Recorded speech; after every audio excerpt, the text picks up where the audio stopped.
Hello everyone. आज का हमारा टॉपिक है इंटीग्रेशन और इसे हम फिजिक्स में स्टार्टिंग में पढ़ते हैं क्योंकि हमें डिफरेंशिएशन और इंटीग्रेशन की जरूरत 11th क्लास से ही पड़ जाती है और डिफरेंट टाइप के न्यूमेरिकल्स जो होते हैं वो डिफरेंशिएशन और इंटीग्रेशन के बेस पर होते हैं।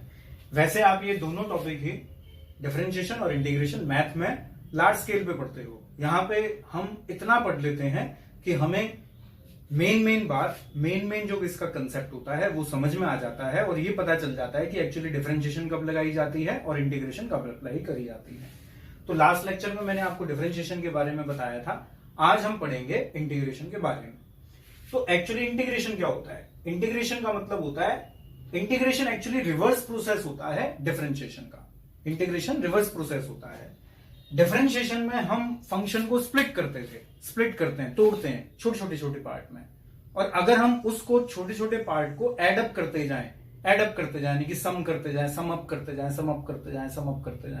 तो वो प्रोसेस कहलाता है हमारा इंटीग्रेशन। तो डिफरेंशिएशन जहां पे स्प्लिटिंग का मेथड होता है, फंक्शन को तोड़ने का तरीका होता है, उसी तरीके से इंटीग्रेशन जो होता है उसका रिवर्स प्रोसेस है, यानी कि छोटे छोटे फंक्शन को एड अप करने का एक मेथड होता है, उसे हम क्या कहते हैं? इंटीग्रेशन। तो यही बात मैंने यहां पे लिखी है, mathematically it is a reverse process of differentiation. ठीक है, अब देखिए, अब सपोज y मेरे पास दे रखा है, y is a function of x, कि y किस पे डिपेंड कर रहा है? x पर। तो y अगर x पे डिपेंड कर रहा है और मैं इसको अगर डिफरेंशिएट करूं, तो हमने पढ़ा था लास्ट क्लास में कि इसको डिफरेंशिएट में, this is a dependent variable, this is independent variable, तो y x पे डिपेंड कर रहा है। तो जब मैं इसको डिफरेंशिएट करूंगा यानी कि d by D x of y करूंगा, ठीक है, small change in y when small change in x is produce, तो कितना चेंज आता है y में जब x में चेंज आता है स्मॉल, तो dy बाई डी एक्स को हम, इसके रेशियो को ही हम क्या कहते हैं? डिफरेंशिएशन। सपोज इसको डिफरेंशिएट करने पे आंसर आया ये f प्राइम x या f डैश x, ठीक है। सपोज इसको डिफरेंशिएट करने में हमारा क्या आंसर आता है? f dash x। तो अगर हम इसे इंटीग्रेट करेंगे तो इंटीग्रेट करने पे हमारे पास क्या आंसर आना चाहिए? वापस हमें यही फंक्शन मिल जाना चाहिए। देखो, ये फंक्शन था y is a function of x, तो मैंने इसको डिफरेंशिएट किया तो क्या आया? f dash x। अगर मैं इसको इंटीग्रेट करता हूं और इंटीग्रेट अगर रिवर्स प्रोसेस है डिफरेंशिएशन का, तो मुझे वापस यही फंक्शन मिल जाना चाहिए। तो हमें दोबारा से ही फंक्शन मिल जाता है f डैश x, तो हम इसे कहते हैं इसलिए हम इसे कहते हैं reverse process of differentiation. Integration का ये सिंबल होता है, ये सिंबल है, यानी कि अगर हम ऐसे बना दें तो ये इंटीग्रेशन का एक सिंबल होता है, साइन ऑफ इंटीग्रेशन। ठीक है, अब इंटीग्रेशन जो होती है वो मेनली दो जो है टाइप की होती है। Based on result of integration procedure it is of two types. ये दो टाइप की होती है। दो टाइप कौन कौन सी? एक होती है इंडेफिनेट और एक होती है डेफिनेट इंटीग्रेशन।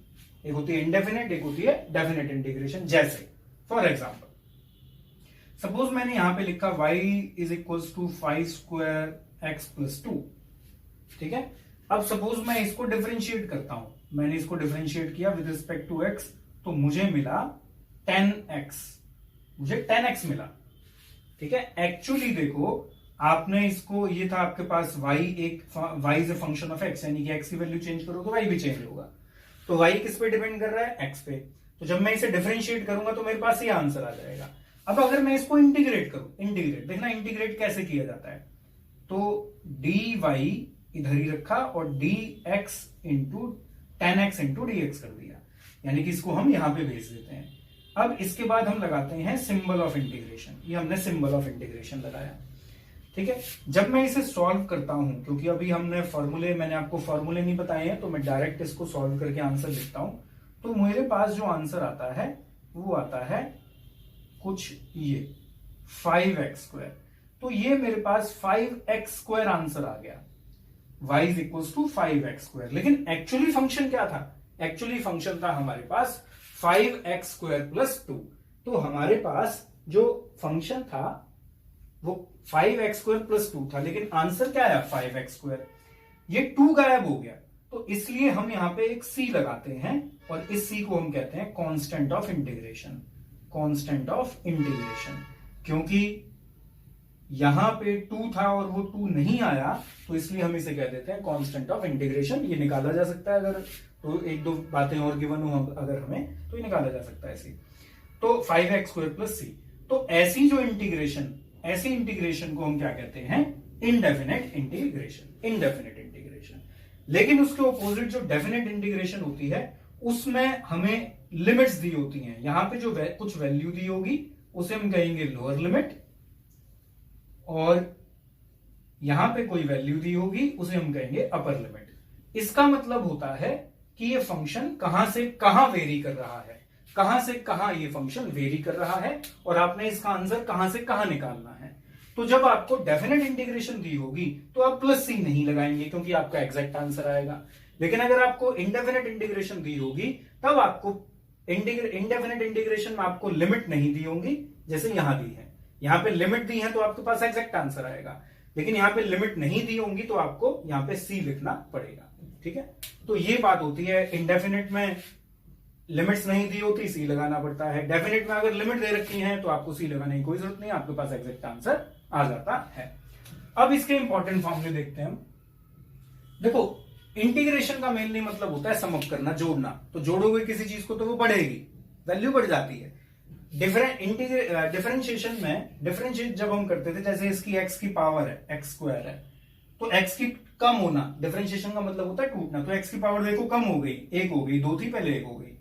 लेकिन जब आपने इंटीग्रेशन किया तो पावर 1 थी, फिर 2 हो गई, तो बढ़ गई। ठीक है, रिवर्स प्रोसेस चल रहा है।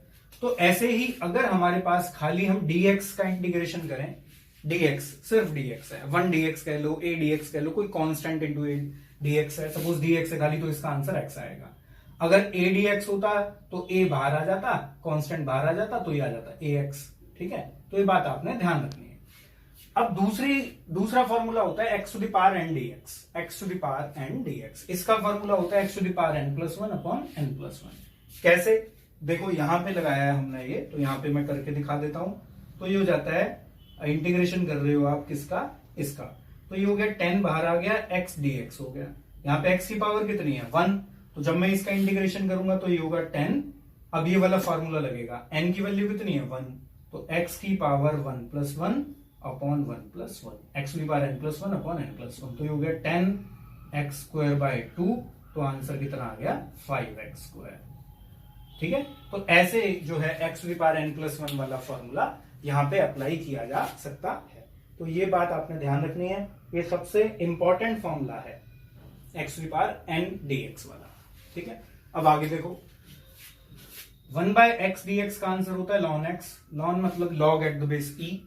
ठीक है, e to the power x dx का आंसर होता है इंटीग्रेशन में e to the power x, और ax dx का आंसर होता है a to the power x upon ln x। ठीक है, प्लस सी क्यों लगाया हुआ है? क्योंकि इनडेफिनेट इंटीग्रेशन है। तो अगर लिमिट आ जाती है तो डेफिनेट होती है, लिमिट नहीं आती तो इनडेफिनेट इंटीग्रेशन होती है, और इनडेफिनेट में आप सी लगाते हो। सी का मतलब कांस्टेंट ऑफ इंटीग्रेशन। अब हमारे पास एक क्वेश्चन है, सपोज हम क्वेश्चन ले लेते हैं कि वेलोसिटी गिवन है किसी ऑब्जेक्ट की 2t + 3t²। वेलोसिटी गिवन है। अब ये कहता है find out distance travel from t = 2 to t = 3 second. अब इसने आपको स्पेसिफाई कर दिया कि भाई तेरे को सिर्फ डिस्टेंस 2 से 3 सेकंड के बीच का निकालना है। तो कैसे निकालेंगे? देखो, अब मुझे अच्छे से पता है कि वेलोसिटी गिवन है। मैं वेलोसिटी को क्या लिख सकता हूं? dx/dt। वेलोसिटी को dx/dt लिखा जा सकता है, तो v = dx/dt। अब आपको इंटीग्रेट करना है, तो dt को यहां भेज दिया v के पास, तो ये हो गया। अब dx का इंटीग्रेशन x हो गया। अब v की वैल्यू आप पुट कर देते हो, ये v की वैल्यू आपने पुट कर दी, 2t + 3t²। लिमिट्स, अब लिमिट देखो, उसने स्पेशली आपको मेंशन किया था कि भाई लिमिट टाइम की 2 से 3 सेकंड दी हुई है। यहां पे किसके रिस्पेक्ट में इंटीग्रेशन हो रहा है? टाइम के रिस्पेक्ट में, तो इसलिए टाइम की लिमिट्स आएंगी। टाइम के रिस्पेक्ट में हो रहा है तो टाइम की लिमिट्स। तो आपने 2 और 3 ले ली लिमिट, और आपके पास दो फंक्शन है यहाँ पे, एक 2t है और एक 3t² है। इन दोनों को आपने इंटीग्रेट किया लिमिट के साथ। तो देखो फॉर्मूला कौन सा लगेगा? ये वाला फॉर्मूला आप अप्लाई करेंगे, x to the power n+1 upon n+1। तो ये वाला फॉर्मूला हमने अप्लाई कर दिया। तो यहां पे जब हम फॉर्मूला अप्लाई करते हैं, तो फॉर्मूला अप्लाई करने के बाद हमारे पास ये आंसर आ जाता है। एक बात और ध्यान रखनी होती है कि लिमिट कैसे सॉल्व करते हैं। लिमिट को सॉल्व करने की, जब इंटीग्रेशन में लिमिट आ जाती है तो हम upper limit minus lower limit करके इसको सॉल्व करते हैं। ठीक है, जैसे मैं आपको बता देता हूं, यहां पे टी स्क्वायर आया था आंसर। ठीक है, टी स्क्वायर, तो पहले टी की जगह 3 रखा गया, 3 का स्क्वायर, फिर -2 का स्क्वायर किया गया, upper limit minus lower limit. जो फंक्शन की पावर होती है वो सेम रहती है, जैसे टी स्क्वायर है तो 3 का स्क्वायर होगा, -2 का स्क्वायर होगा, यानी कि टी की जगह वैल्यू रखी जाएगी। यहां पे टी क्यूब है तो 3 का क्यूब होगा और -2 का क्यूब होगा। फिर इसको सॉल्व कर लेंगे, हमारे पास आंसर आ जाता है। तो इंटीग्रेशन के बहुत से मेथड होते हैं, बहुत आपको प्रैक्टिस करनी पड़ेगी, तब कहीं जाके आपको इंटीग्रेशन और डिफरेंशिएशन एक्चुअली में क्लियर होती हैं। तो प्रैक्टिस करिए, और प्रैक्टिस के बाद डिफरेंशिएशन और इंटीग्रेशन के अच्छे न्यूमेरिकल आप कर सकते हैं। Thank you.